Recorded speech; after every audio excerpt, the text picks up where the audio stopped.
चंद्रपुर एक छोटा सा गांव था। घने पेड़ों से घिरा, कच्चे रास्तों पर बैलों की घंटियों की आवाजें गूंजती और शाम को मिट्टी की सौंधी खुशबू जैसे पूरे गांव को आशीर्वाद देती हो। अधिकतर लोग गरीब थे पर दिल के अमीर, एक दूसरे के दुख सुख में सहभागी। पर एक साल ऐसा आया जब बारिश ही नहीं हुई। कुएं सूख गए, खेत फट गए और हवा में धूल और डर दोनों तैरने लगे। हरिदास, एक साधारण किसान, मेहनती, ईमानदार, हर सुबह अपनी टूटी खुरपी लेकर खेत जाता और मिट्टी को हाथ में लेकर बोला करता, हे माता, इसे फिर से उपजाऊ बना देना।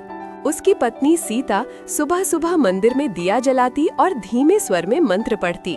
घर में एक ही सपना था, उनका बेटा रोहित पढ़ लिखकर एक दिन गांव को बदल दे, पर गरीबी और अकाल ने उनकी उम्मीदों को जैसे चबा लिया था। रोहित भी जानता था कि उसके पिता के पास उसकी पढ़ाई की फीस नहीं है, पर वो हर रात पुराने फटे पन्नों पर कुछ लिखता, कुछ पढ़ता और अपने भविष्य को थामे रहता। एक रहस्यमयी रात। उस रात चंद्रपुर में अजीब सी खामोशी थी। हवा थम गई थी। आसमान में हल्का सा प्रकाश फैला, जैसे चांद खुलकर चमकना चाहता हो पर बादल रोक लें। गांव की पगडंडी पर एक स्त्री धीरे धीरे चल रही थी। सफेद वस्त्र, पैरों में नूपुर और चेहरे पर इतनी शांति कि देखने वाला पल भर को ठहर जाए। किसी ने अकेले उसे चलते देखा और दौड़कर दूसरों से कहा, अरे कोई साध्वी आई है, लगता है देवी की तरह तेज है। लोग इकट्ठा हुए।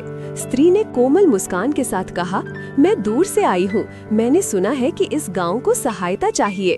उसकी आवाज में ऐसी करुणा थी कि जैसे पूरा गांव उसके शब्दों में सिमट जाए। हरिदास ने आगे बढ़कर कहा, माता, यहाँ खाने को दाना नहीं, खेत सूखे पड़े हैं, लोग निराश हो चुके हैं।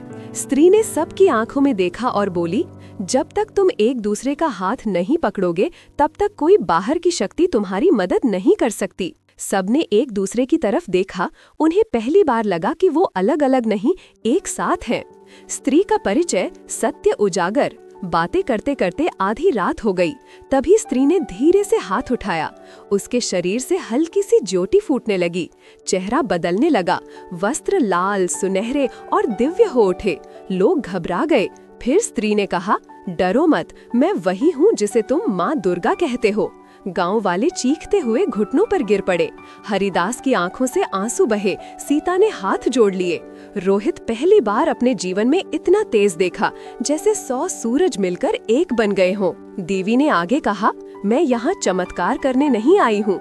चमत्कार तुम लोग खुद कर सकते हो, बस विश्वास चाहिए। देवी का आदेश, एक छोटा मंदिर। देवी ने कहा, पहले इस गांव के बीचों बीच एक स्थान चुनो, वहाँ पत्थर रखो और मेरे लिए एक छोटा सा मंदिर बनाओ। पर याद रखना, मंदिर ईंट पत्थर से नहीं बनता। मंदिर तब बनता है जब लोग एक दूसरे के दुख में साथ खड़े हों। लोगों ने अगले ही दिन काम शुरू कर दिया। हरिदास ने अपनी फटी टोपी उतारी, मिट्टी की एक मुट्ठी उठाई और बोला, माता, ये मंदिर आपका है, हम सबका है। गांव वालों ने मिलकर श्रम दान किया। किसी ने पत्थर लाए, किसी ने लकड़ी, किसी ने पानी, और मंदिर बन गया, छोटा, सुंदर, प्रेम से भरा। देवी का दूसरा वरदान, रोहित की शिक्षा। देवी ने रोहित को सामने बुलाया। उसका शरीर कांप रहा था। क्या तुम पढ़ना चाहते हो बालक? देवी ने पूछा। रोहित की आंखें चमक उठीं। हाँ माँ, पर पैसे नहीं हैं। देवी ने सबकी ओर देखा और कहा, किसी गांव का भविष्य उसके बच्चों पर टिका होता है। अगर एक बच्चे की शिक्षा रुक जाए तो गांव अंधकार में चला जाता है। गांव वालों ने पहली बार खुद को दोष दिया।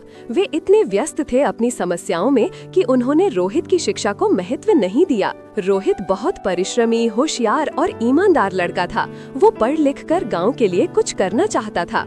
तभी बूढ़े मुखिया बोले, आज से हर परिवार अपनी फसल का थोड़ा हिस्सा रोहित की पढ़ाई के लिए देगा। सीता रो पड़ी। हरिदास ने आकाश की तरफ देखते हुए कहा, माता, आपने हमारे बच्चे को नया जीवन दिया। चमत्कार पर छिपा हुआ संदेश। अगले हफ्ते अचानक बारिश होने लगी। धीमी, शीतल, खुशबूदार बारिश जो महीनों से गायब थी।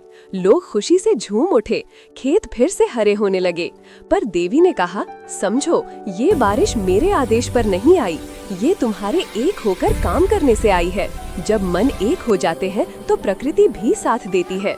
गांव में नई जान आ गई। लोगों ने छोटे छोटे उद्योग शुरू किए। खेतों में नई फसलें उगाईं और रोहित पढ़ने लगा, बहुत मन लगाकर। देवी का विदा संदेश। एक शाम देवी गांव के बीचों बीच खड़ी हुई। लोग दौड़ कर आए, कहीं वो चली न जाएं। देवी बोली, मैंने अपना काम पूरा कर दिया, अब तुम सब अपने गांव के रक्षक हो। याद रखना, जहां एकता, विश्वास और करुणा है, वहां मैं हमेशा रहती हूँ। और फिर देवी का शरीर प्रकाश में बदलने लगा। गांव धीरे धीरे सुनहरी चमक से भर गया।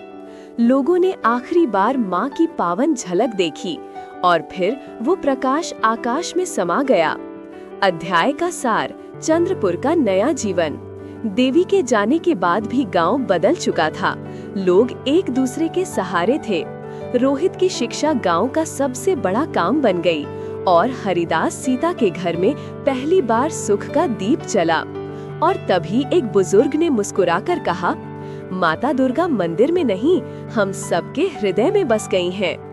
ऐसे ही और भक्तिमय कहानी के लिए चैनल को सब्सक्राइब करें और वीडियो को लाइक शेयर करें। जय माता दी।